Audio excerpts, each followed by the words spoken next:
Makes it global week. Today my speech is going to be addressing the global refugee crisis.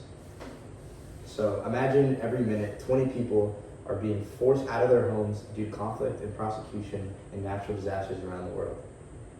That means by the time I finish this speech, hundreds more will have nothing. Imagine you had to pick up everything you know and leave your home with nothing. As someone who's researched the issue extensively, drawing on reports and organizations like the UNHCR and first-hand accounts of refugees, I am here to share not only the scope of this crisis, but how we can be a part of the solution. Some of the common ground I have is I'm Jewish, so there was recently a war in Gaza where both sides have had a lot of displaced people, and there's a lot of conflict over in the Middle East.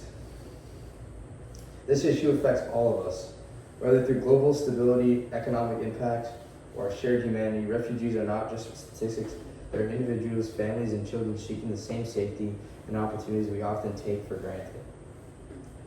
Today I will persuade you to support all global efforts to aid refugees through better policies, community action, and compassion. I'll discuss the scope of the refugee crisis and the challenges refugees face and the actual steps you can take to make a difference in today's refugee crisis. The scope of the global refugee crisis. Over 100 million people are currently displaced worldwide, marking the highest number recorded in history since the UNHCR recorded in 2022. Major causes. Major causes are war and conflict, like the war in Ukraine and Syria. There's also persecution, religious and ethnic. Climate change, such as rising sea levels and extreme weather events, to vulnerable regions, like Bahamas and Hawaii. Many refugees face years of displacement, and average durations of the refugees' displacement is about 10 years. And for some, it lasts generations. Now that we understand the scale of the crisis, let's look at the struggles that refugees endure even after finding safety. They lack in access to basic needs. Many refugees lack access to food, clean water, shelter, and healthcare. Refugee camps are dirty. They're also disease-ridden, underfunded, and the funding gaps of humanitarian aid reach nearly 50%. Barriers to integration, language, employment, and legal hurdles make rebuilding lives difficult. Discrimination and xenophobia further isolate refugees. Here's a human story from someone who had the same problems as many refugees. For instance, Amina, a Syrian refugee, spent 4 years in a camp before securing asylum, only to face language barriers and delayed her ability to work and support her children. This was documented by the Human Rights Watch in 2023. While these challenges may seem overwhelming, there are actionable steps we can take to help refugees rebuild their lives and thrive. How can you help?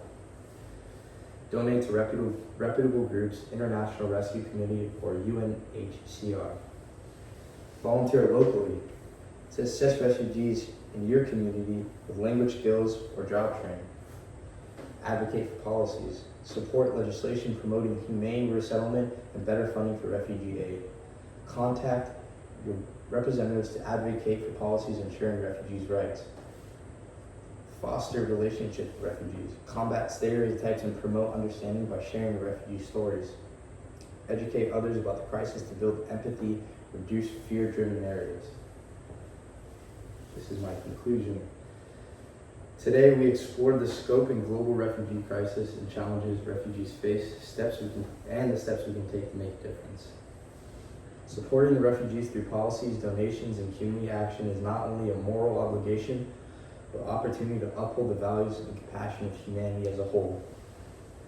As we leave today, remember this: the power to change lives within our hands by choosing to act. You give hope to